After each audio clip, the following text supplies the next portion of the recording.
Pessoal, saudações a todos. Hoje eu venho trazer um conteúdo aqui sobre uma explicação, né, por que há tanta dificuldade na compreensão do cálculo de incerteza, na estimativa da incerteza do resultado. Né? Por que a gente tem, as pessoas em geral têm uma certa dificuldade de entender o que é para fazer, não é nem como calcular, mas é o objetivo da estimativa do resultado, né? É uma série de pensamentos que nós temos que quebrar, os paradigmas, assim, os padrões de pensamento que devem ser quebrados, que impedem de a pessoa entender o cálculo correto, a modelagem da medição da forma correta. Então eu vou começar com a seguinte pergunta: por que há tanta dificuldade de compreensão da estimativa da incerteza? E veja bem o que eu vou trazer aqui para você.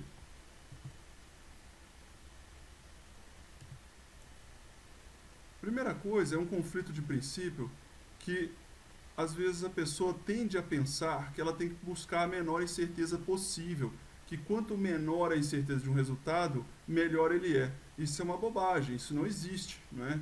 Incerteza não tem que ser grande ou não tem que ser pequena, incerteza tem que ser verdadeira, real, representativa do resultado. Portanto, um resultado de 10 mais ou menos 1, você vai achar ruim porque a incerteza de 1 para 10 é grande? Quem diz que essa incerteza é grande? O que é que pode permitir afirmar que uma incerteza é pequena ou grande?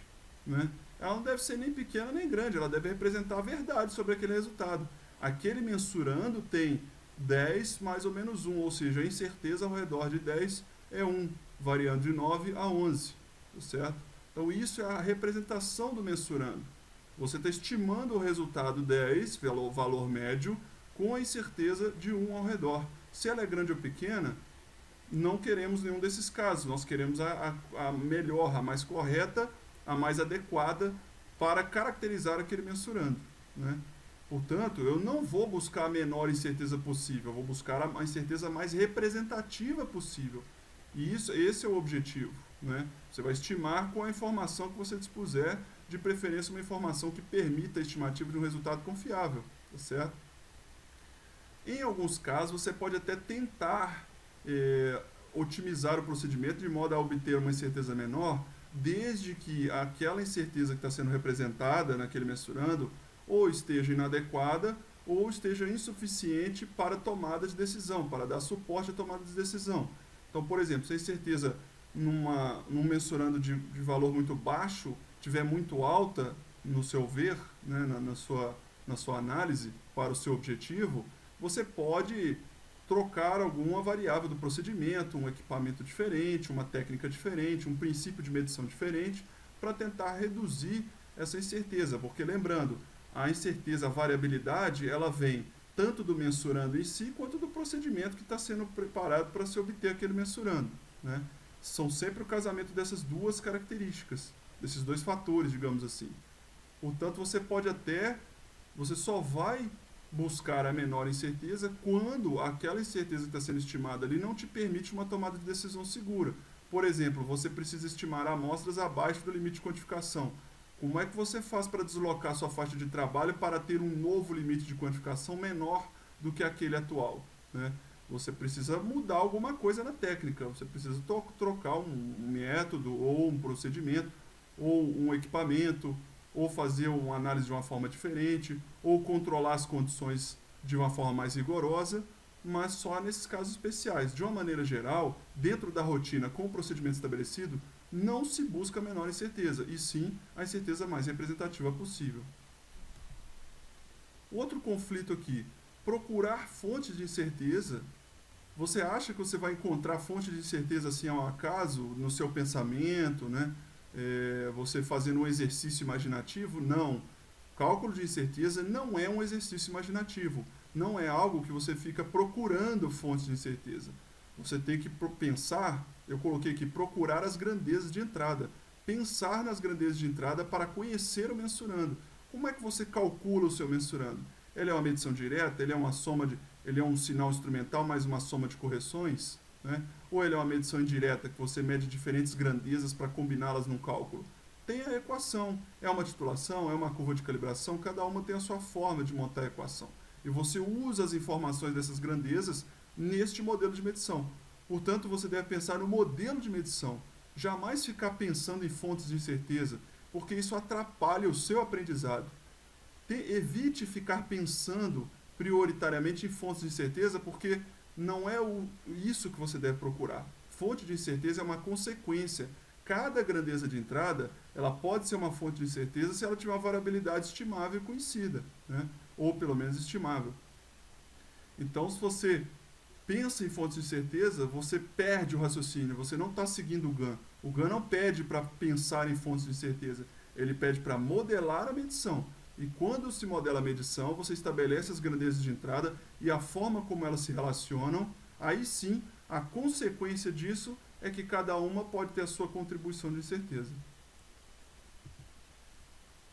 Outro conflito que acontece muito é que as pessoas pensam em estimar a incerteza, declarar a incerteza. Porém, quando você fala essa frase, ela é um pouco perigosa, né? Você está pensando, você está sendo induzido a pensar que incerteza é um resultado separado. Não existe, de fato, uma estimativa de incerteza sozinha. Não existe uma planilha de incerteza que estima só a incerteza, né? Você faz o quê? Estimar o resultado de medição. Você tem que começar a se educar a falar da seguinte forma: eu vou estimar o resultado. Estimar o resultado da medição. A incerteza é uma consequência ou uma característica do resultado da medição. Não existe incerteza separada. Se você se deparar com uma planilha que está estimando só a incerteza e não há valor médio nela, pode esquecer que aquela planilha não tem valor algum. Ah, a incerteza é 0,5. 0,5 de quê? Em relação a quê? Isso aí é incerteza de quê? Ah, a incerteza do método, do procedimento. Não, isso não existe. Né? Nós já vimos aqui em diversos conteúdos que isso não existe. Incerteza não é de método, incerteza não é de procedimento. Incerteza é do resultado da medição. É o resultado que tem incerteza de medição. Não existe a expressão incerteza de método. Né? O VIN declara lá no seu conceito, né, nas suas definições, incerteza de medição. Portanto, quem tem incerteza é a medição, ou o resultado da medição.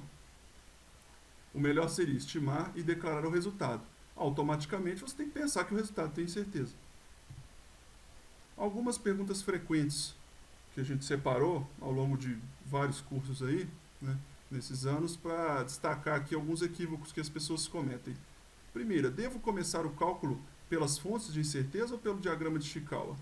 Você não deve fazer nada disso, né? Tá tudo errado aqui. Primeiro, começar cálculo pelas fontes de incerteza, isso não existe. Nós acabamos de falar que o cálculo começa na modelagem do mensurando, modelagem da medição, colocando as grandezas de entrada e a forma como elas se relacionam para se estimar o resultado.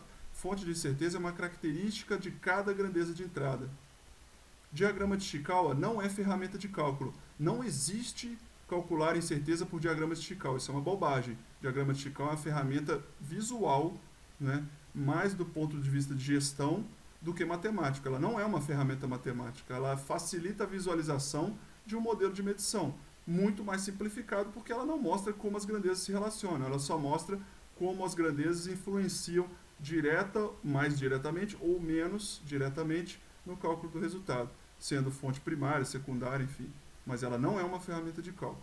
Portanto, a resposta para essa pergunta é: nem uma coisa nem outra. Deve começar modelando a medição.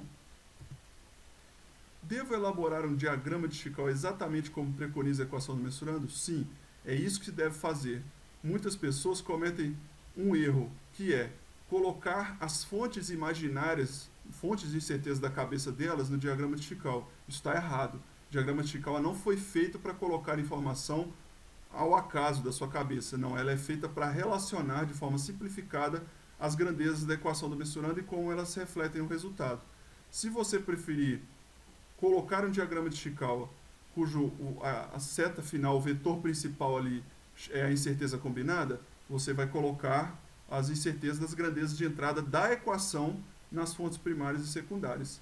Porém, não é a melhor forma que eu recomendo. Eu recomendo fazer diagrama de Ishikawa não sobre incerteza, mas sobre o resultado, porque incerteza é uma característica do resultado. Portanto, em vez de colocar a incerteza combinada como o vetor principal do diagrama de Ishikawa, coloque a grandeza de saída, que é muito mais, o aprendizado fica muito mais fácil de entender e visualizar do que se você ficar trabalhando só com incertezas. O diagrama de Ishikawa, originalmente, ele não deveria ser aplicado à incerteza, deveria ser aplicado às grandezas, porque a incerteza é apenas uma característica das grandezas. 3. Devo elaborar ou aprovar uma planilha ou software que não apresente a equação do mensurando ou método ou modelo matemático das grandezas? Não deve nem elaborar, nem aprovar, porque uma planilha ou software que não apresenta a equação do mensurando não tem valor metrológico. Ah, essa equação precisa estar desenhada? Não, ela não precisa estar desenhada, mas é preciso ter uma célula nessa planilha ou no software que faça a estimativa do valor médio de acordo com a equação do mensurando. Se isso não existe na planilha, ela não tem valor algum. Ela não está calculando nada, né? Ela está fazendo uma coisa completamente errada. E o software é a mesma coisa, né? Vamos fazer aqui a analogia planilha e software como sendo a mesma coisa. Um programa de computador, que a planilha nada mais é do que um programa de computador, né? Então você deve apresentar a equação do mensurando na célula que calcula o valor médio, para que a sua planilha seja rastreável, editável e auditável, certo? 4. Devo estimar a incerteza utilizando a combinação de incertezas relativas, segundo a regra 2 da Euraquem? Eu vou responder de uma forma um pouco radical, que não, né? Porque a regra 2 da Euraquem somente se aplica, e lá está escrito, e muita gente interpreta isso errado. Lá está escrito, né, que você só aplica a regra 2, que é a combinação de incertezas relativas, quando a equação do mensurando só apresenta produtos e divisões nos seus operadores. O que isso raramente acontece em caso real, porque quando o equipamento é calibrado, você tem que colocar uma correção aditiva no volume, se ele mede volume, uma correção aditiva na massa, se ele mede massa. Então, dificilmente você vai ter no laboratório uma equação completa e representativa que só apresente produtos e divisões. Portanto, em situações práticas reais, essa regra 2 não deve ser aplicada, né? Você tem que dominar muito o cálculo e a equação do mensurando e essa regra para poder aplicar de forma correta. Porque aí você vai ter que desmembrar a equação, considerar as correções separadamente, combiná-las primeiro, para depois combinar usando a regra 2. O que eu não recomendo.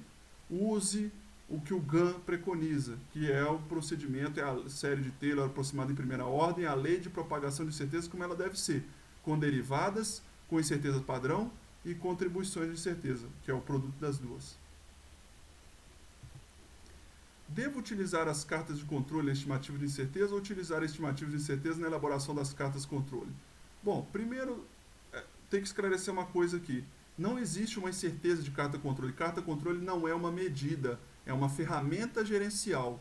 Portanto, falar que existe uma incerteza de carta controle é usar uma linguagem pessimamente apropriada para denominar as variáveis, as grandezas que entram na sua equação do mensurando. Não é assim que funciona. O que é a carta controle? Que papel que ela pode fazer em te ajudar a modelar a medição? Porque a gente não tem que ficar pensando em fontes de incerteza, como eu falei. O que ela pode modelar a medição? Te ajudar a modelar a medição? Bem, a carta controle ela pode te apresentar, por exemplo, uma correção de precisão intermediária, né? Ou uma correção de recuperação de um dado procedimento através de uma leitura ou preparo de um material de referência certificado. E ali, daquela informação que foi utilizada na carta controle, que é uma ferramenta gerencial, não é uma ferramenta de cálculo, você pode aproveitar a mesma informação que foi utilizada na carta controle numa estimativa de incerteza por meio de uma grandeza chamada correção de recuperação ou uma correção de precisão intermediária, de uma forma ou de outra, né? Mas não existe uma incerteza de carta controle. Não existe usar a carta controle na estimativa de incerteza ou do resultado com incerteza. O que você está fazendo é utilizar a mesma informação que deu origem à carta controle, né, que é uma grandeza, é uma correção, utilizando ela no modelo da medição.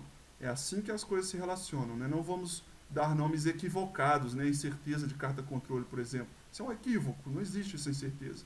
O que existe é a informação que deu origem a uma ferramenta, né, que foi plotada na carta controle, e a mesma informação que pode ser utilizada no modelo de medição.